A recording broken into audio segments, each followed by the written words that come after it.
PhD route. And so as a result, that was my primary goal or my priority. And so when I got into the School of Education at UCSB, and then contacted the faculty advisor, I knew that that was the place for me. And so, yeah, so it's been a journey ever since. So I know that we'll be able to speak about, some of those things. Currently, I'm teaching, so I do teaching within the interdisciplinary studies realm and sort of introducing students to the research university. So working with College of Letters and Sciences, working with summer sessions, working with undergrad, the Division of Undergrad Education, and then also doing research with the linguistics department, looking at African American culture and language with a host of grad students and faculty as well. So. We do many different projects in terms of that. And so, looking forward to any questions that you may have. And definitely, thank you for having me. Thank you, Jeremy. Next, we'll have Brenda, who is an alumni in the Chicana Studies Department. Hi, everyone. My name is Brenda. I am she, her, hers pronouns. I'm from Oakland, California. I was born and raised here.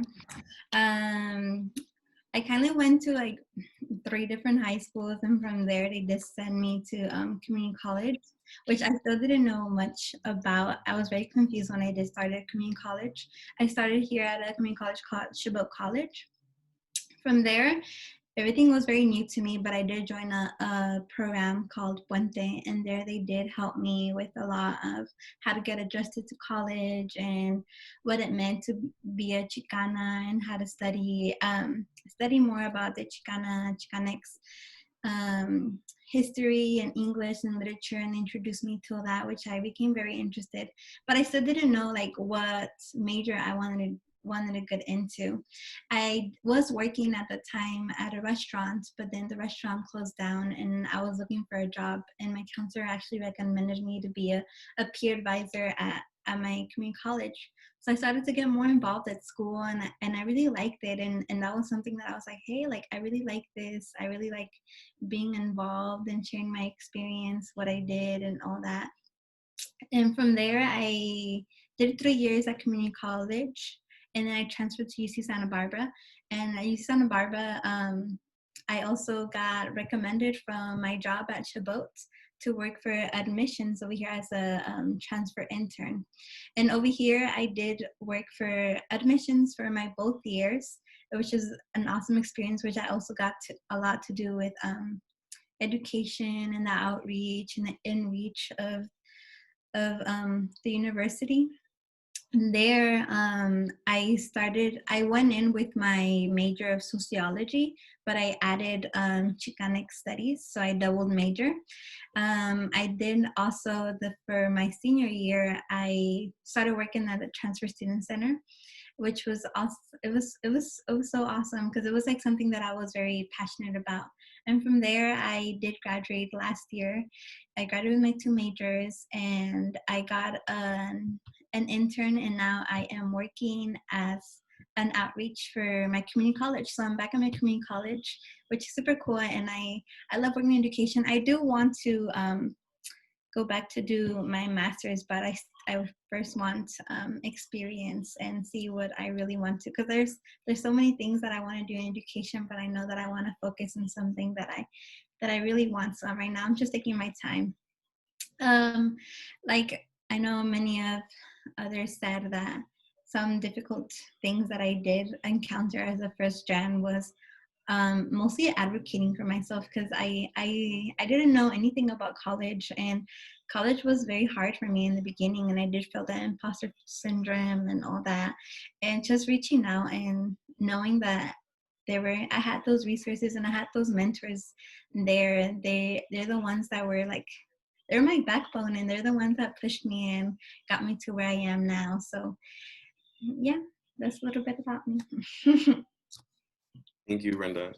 So unfortunately, Alex couldn't join us today, but we will have a 3-minute video of another, I believe, alumni that Carrie will now put on. We'll hear from Elmer. I might have to turn it up. Hey everyone, my name is Elmer Martinez. Can you hear it? I was a member of the Transfer Student Center's very first cohort of peer educators, and I had the privilege of being the first person in my family to graduate from college back in 2017. I want to first congratulate you all as you start your undergraduate journey. UC Santa Barbara, it's truly a special place, and I can't wait for you all to take advantage of everything this community has to offer. As a first-generation college,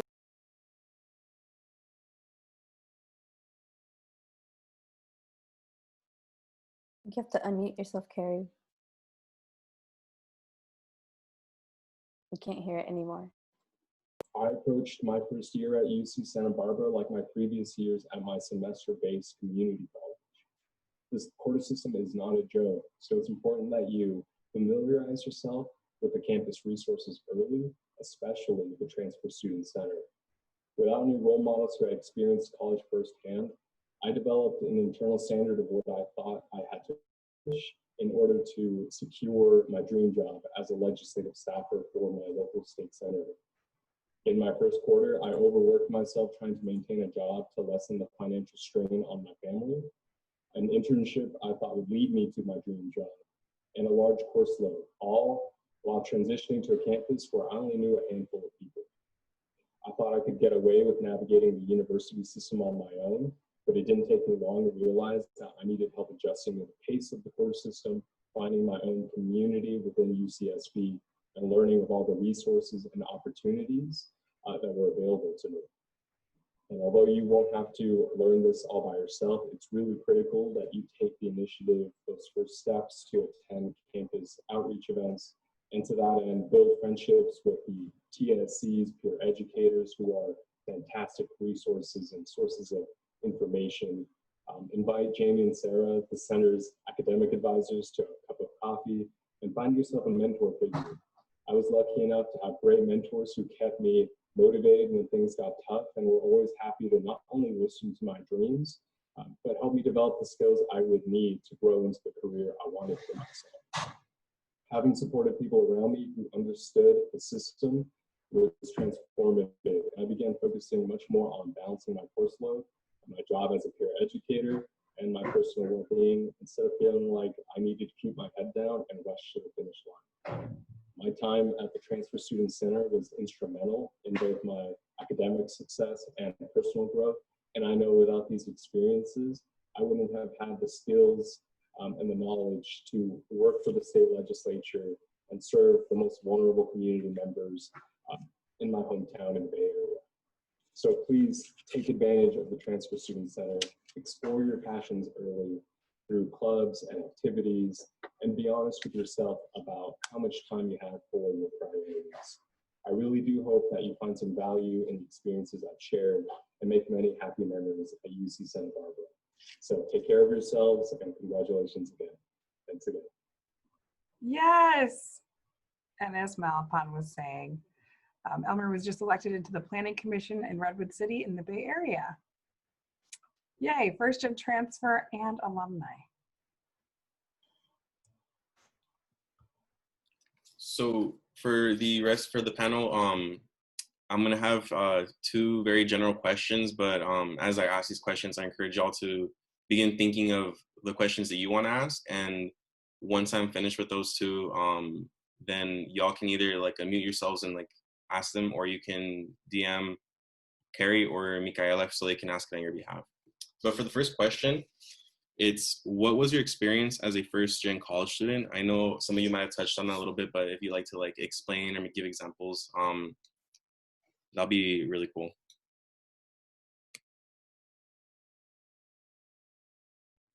I think that like, so I know that some people here might be like first years, like incoming students. And I recall my very first day of undergrad, and it was terrifying and nerve-wracking. Everybody around me seemed to know exactly what they were doing, and something as simple as like knowing where my classrooms was very like terrifying for me. You all won't have to deal with that because you'll be remote, but even figuring out like where your online classes are going to be, how do you access like your recorded material and stuff, like all these little things that like other students might take for granted might be like very scary to even ask help for. And I think that that was compounded with me being a first gen, because I assumed that I didn't know this stuff because I was first generation, right? And so that clearly it was only me. All the other first year students knew what they were doing, but I was the only one who didn't. And I think that one of my first year of undergrad was very, very difficult because of this constant like doubting of myself. And it was really when I kind of realized that a lot of folks were going through what I was going through, and it was only by reaching out and asking for help that I was going to figure anything out, and not being afraid to ask for help. So I think for me, my experience as an undergrad was really made better my second, third, and fourth year, and even fifth year, because I ended up staying longer, because I reached out to my professors, I reached out to my fellow classmates, I took advantage of the different campus orgs that were in my campus, or even we didn't have a first gen center as you all have, because my college was a very small one, but taking advantage of the resources that we had on campus really, really helped me assimilate into the college experience. So I really, really, really urge you all to reach out. The ONDAS Center is amazing. The Transfer Center is amazing.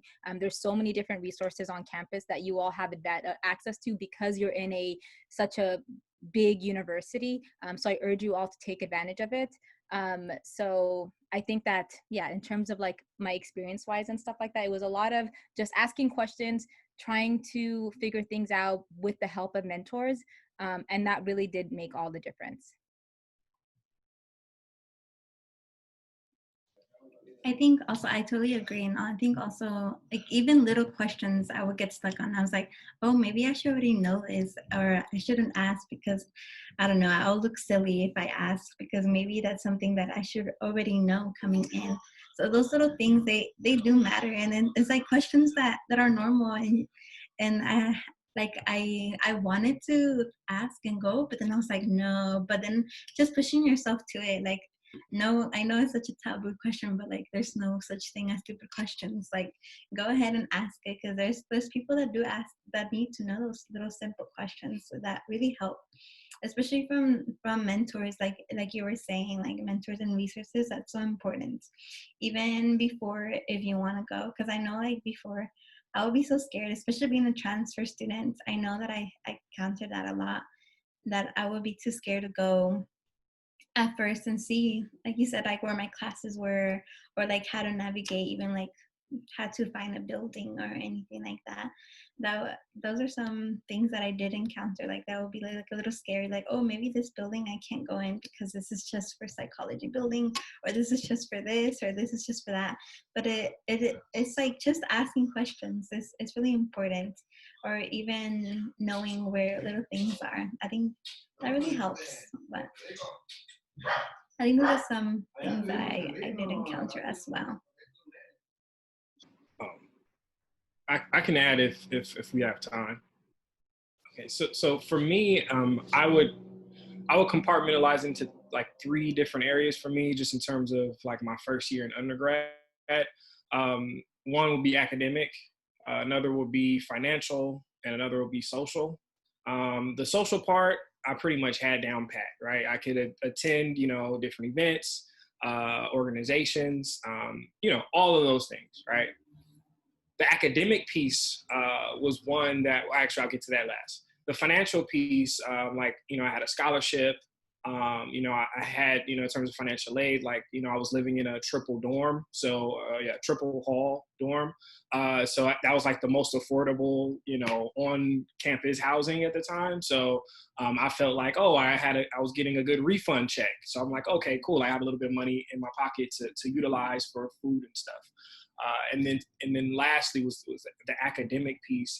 And that one was probably more difficult for me because for the first time, I was around people that all were hard workers in the classroom, right? So it was like, I was doing really bad in class on courses, even though I was doing the work, but it didn't reflect in midterms or exams. And so that's when I had to lean on tutoring or different supports.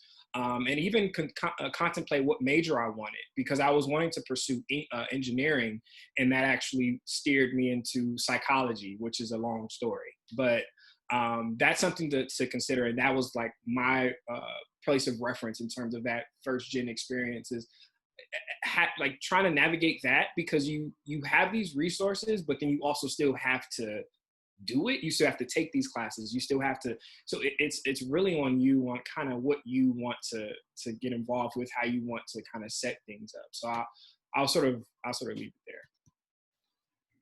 And if I could just add to Jeremy's point, I think Jeremy did a really great job at like breaking it down and making it so organized. But even on this question of major, I think this is like a huge thing. A lot of us, like, I don't know if maybe you all know this and I just didn't know it, but like when you go in, you assume that the major you go in with is the one that you're like married to, right? You can't change your major. You need to know exactly what you're doing. And that's that, right? And I think that like, this is something that's a lot of undergrads struggle with or don't realize. Like, it's fine to change your major. People do it all the time. It's very rare for somebody to stick with the major that they came in with. Or even the idea of like needing to stay only 4 years and needing to finish, or if you're a transfer student, needing to finish in 2 years, or all these different things.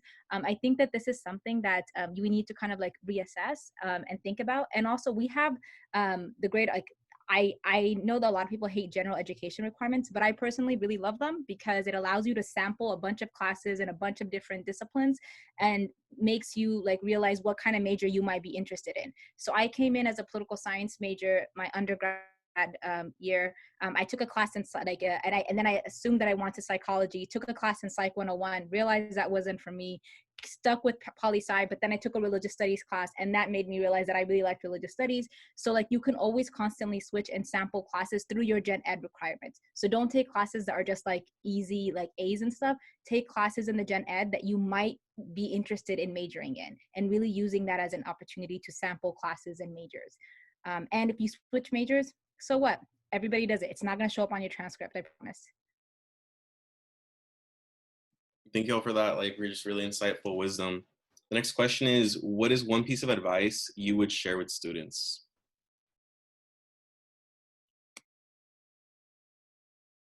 I guess I already shared mine. It's just sample classes and take advantage of gen eds. So I'll leave it to Brenda and Jeremy to add more. I think yes, for sure. Exploring classes, because I did the same thing. I had no idea what major I wanted to go into, and I changed it so many times. And when I went to Santa Barbara, I decided also, like, I was like, you know what, I'm gonna go to Chicano Studies. I'm gonna double major and try it out to see if I work out.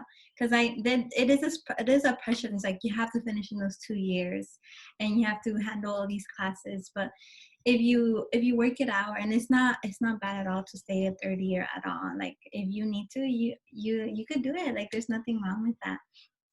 But other than exploring, I feel like also reaching out and talking to everybody, like talking to your peers, like that's what they're for. They're for like the ONDAS peers and the TSC peers, like that's what they're there for. Like when I still work there, I still just love talking to students and just telling them anything or any advice, so just reaching out to them. And even to everybody else in the staff, like Carrie and Melipon, they were amazing. So that's how I got more in, because I started talking to Melipon. She just started saying hi to me all the time, knowing my name, and I felt more comfortable. And just that comfort of knowing people that work there is super awesome. So that's something I recommend as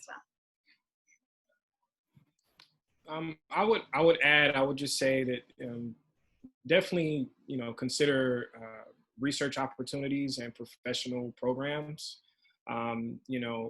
That's one of the beauties about UC Santa Barbara, is that it's, a research university, and there's so many different opportunities in terms of that you can be a part of, but it also connects you with really the nucleus of the campus and faculty, staff, and students. And you get a different understanding about what school you're in versus just taking courses. So that's something that, you could potentially look into, whether you're just, taking a class and it's a faculty that you're really like their teaching or their methods. You could talk with them in office hours, or the IRCA as well, just undergrad research program that you could just sort of Google that, and it'll come up there. Or there's a lot of different sort of systems that you can be, and in terms of like the professional piece, campus organizations, they also have listings or listservs that you could be a part of,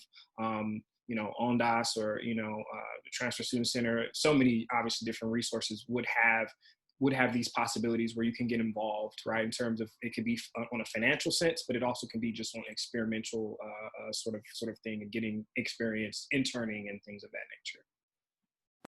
And if I could add also just like one more quick advice is to talk to your professors and your teaching assistants. I remember like every time I TA, I sometimes get a fourth year student who has like never really talked to TAs or the professors and stuff, and are asking for letters of recommendation or things like that. And those really should be coming from like your professors and the other connections that you've made in your time here. And also like it helps you a lot in class because it first of all makes you more comfortable in the work that you produce, because you now know the professor who's on the stage, or you know the TA who's grading your papers. So it's not like this big scary like power divide or whatever. But it also like helps the instructor and the TA to get to know you too. It helps them also to like think of you. I have a few students who sometimes when an opportunity comes across my inbox, I forward it to them because I'm like, oh, this would be really great for so-and-so because I know that they're interested in this and this. So talk to your professors, talk to your TAs. Don't just kind of go silently through the class. We have office hours. Our office hours are like usually empty. So take advantage of those because you're in a research institute. You are in contact constantly with researchers. So talk to them and really develop those relationships. That's how I found my mentors in undergrad, was through the professors that I met. Nice, thank you. So now I'd like to open like the floor for any of y'all to mute yourself and to ask any questions you want, or if Gary or Mika to ask the ones you've received. Yes, so I do have a question here in the chat. It says, any tips on how to navigate through the classes now that everything is online?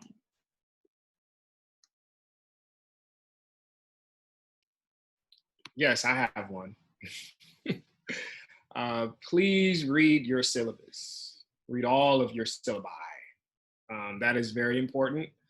I think that because it's online, I think there is also this sort of, well, I'm going to rely on this online platform to have all the information there, but if as long as it's being emailed to me or something, don't like make sure that you're looking through, whether it's Gaucho Space or some other sort of course site.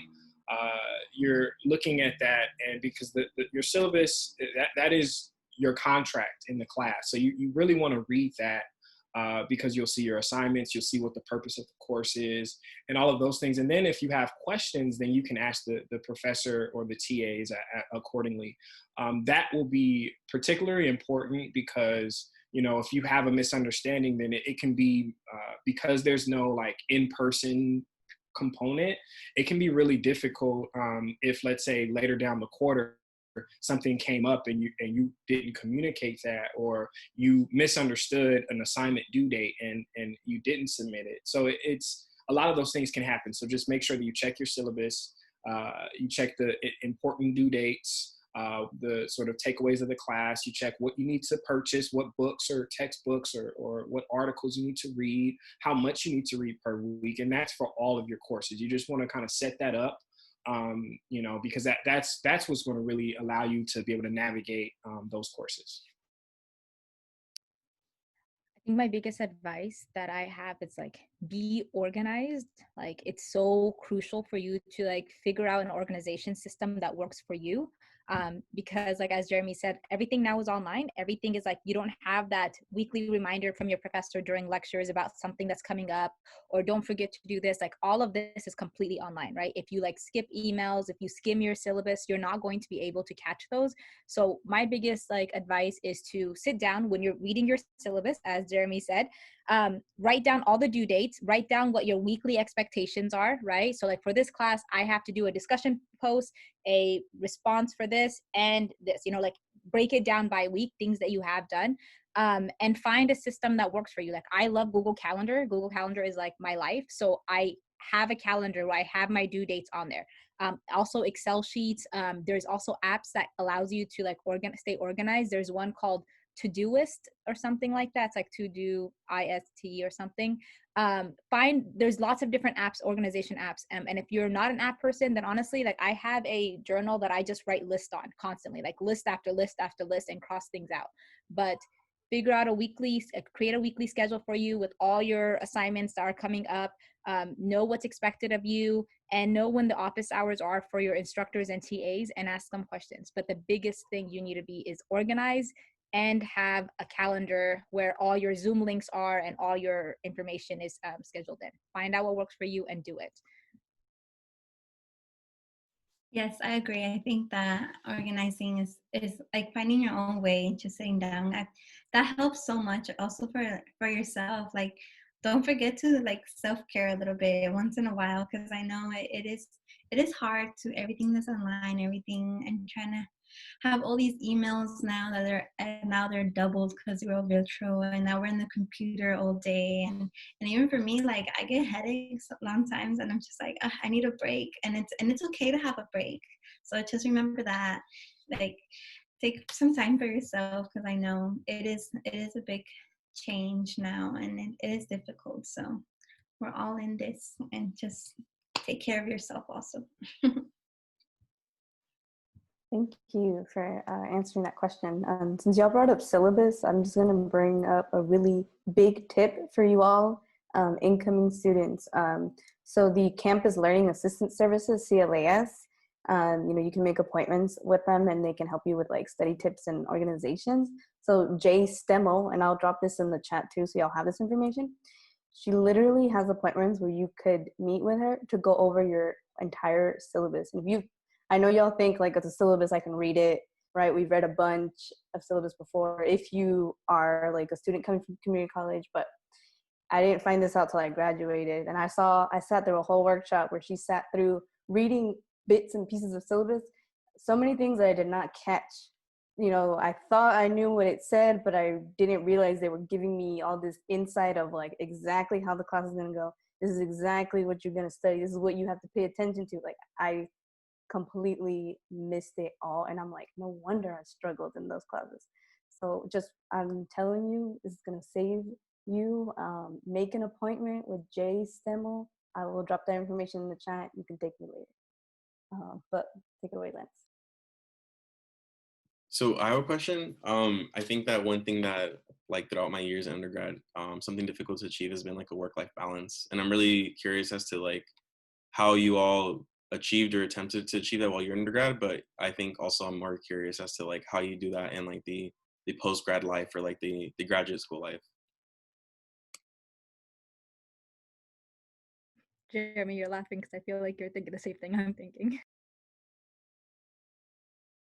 I'm still always trying to figure that out. Like even now, like I'm still like trying to work different systems. I've created like thousands of different ways. So sometimes I've tried to like, one thing that I'm trying to get better at is like compartmentalizing. Sorry, I can't pronounce that word.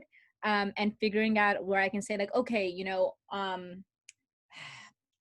even saying this out loud, I feel like it's still something I'm struggling with. Like Mondays from this time to this time, I will be working on research. From this time to this time, I'll be working on my teaching duties. I'll try and take this day off or this stuff off. But sometimes it's just like especially in grad school, it's really difficult to like set those boundaries and stuff because things constantly come up and everything. But I think that it's something that we can like all get better at. To me, I think one way that helps me is to stay again organized. So if I can schedule things in, but also realize that I can be flexible and not be so hard on myself if it's like rolling into another task. So I think it's just staying organized and being realistic about what you can complete. Because sometimes I'll like say, okay, Tuesday, I'm just going to work on this one paper. It's going to be writing all day. And I've realized that doesn't work for me. I need to really like break up large tasks into little things. So now instead of like breaking up tasks by like time zones or days, I'll do like, okay, today I'm going to spend 3 hours on this, 2 hours on this, and 1 hour on this. And then after this, I'm going to just watch Netflix and try and ignore life or something. It's still very difficult and I'm still trying to figure out how to do this, but I think it's just really important to break up big tasks, and also to schedule in working time as in like self-care time, right? So that's also a very important part of your schedule. And when you've scheduled that part in, this is something that I learned last year, and I'm still trying to do it, is to schedule in a weekly or like a, you know, weekly or daily or something time for just your self-care, and refuse to take any appointments during that time. Refuse to, if somebody says like, hey, do you want to go out for lunch or, you know, dinner or something like that during that time, treat it as a class or treat it as a kind of like sacred time, and you say, oh, sorry, I'm busy that time. And being busy is doing self-care and doing, you know, all your life stuff. So that's completely okay without feeling guilty. I still feel guilty about taking time off, and I'm still working through that. But I don't know. Jeremy, do you have sage advice or tips? This type of question is always hilarious to me because it's it's so different in grad school in terms of the work-life balance, because usually it's meshed all together.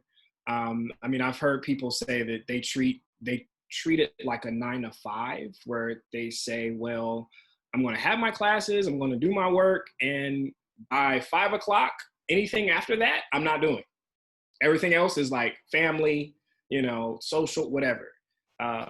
You know, so that's a model that you could frame, but that's not my model, but that is a model that you could frame. For me, the difficulty is, you know, so I haven't, just to put things in perspective, I haven't had a required course since probably, I don't know, 3 or 4 years ago. So, but you would and conceptually you would think that is like, oh, well, you have time, right? But we have other like program milestones and things. We do a lot of research, and we're involved with a lot of things that's going on.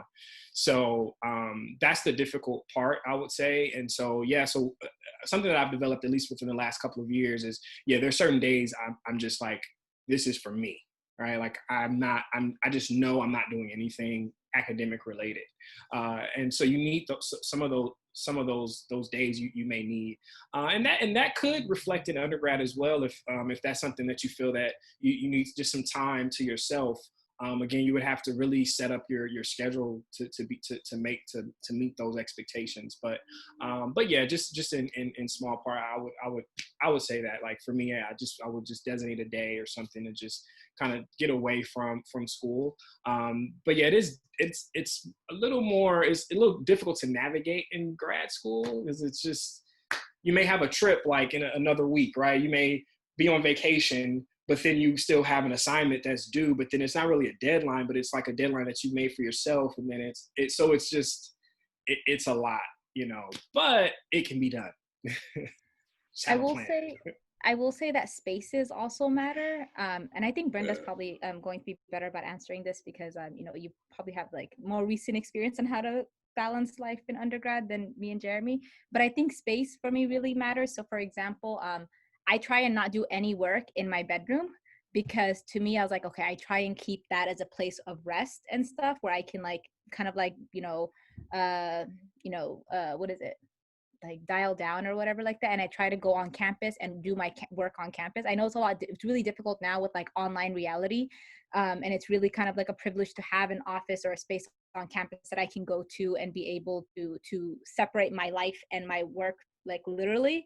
But when we hopefully are back in life, like real life and stuff like that, going to the office and going to the library and saying, I'm going to do all my work here at home, I'm going to rest, right? And our library is open till like 2 a.m., 3 a.m. So if you are a night owl, you can still do that work there too. But I think now, if it's possible, or like if you're able to, like, say at least, I'm not going to work on my bed, I'll work on the floor next to my bed, but bed is for rest, right? And being able to separate those will also, I found, helps me a lot with like my mental health and my mental rest, because I can say this is a no work zone. Yeah, well, for me, like, I was very lucky to work on campus, and they were able to work with my schedule from classes. So I was able to try to schedule my classes and then work my hours around it. But I always try to keep it like all in the morning also. Like, try to okay, I'm gonna class and then work and then stay in the library for a little bit and then go home, but try to do as much as I can in the library or study hard anywhere that wasn't my apartment, because I did get so distracted at home, and I knew it, and I was like, I'm just gonna keep a goal and tell myself, okay, I'm gonna do this and this, and then when I finish these two things, I could go home or I could do this.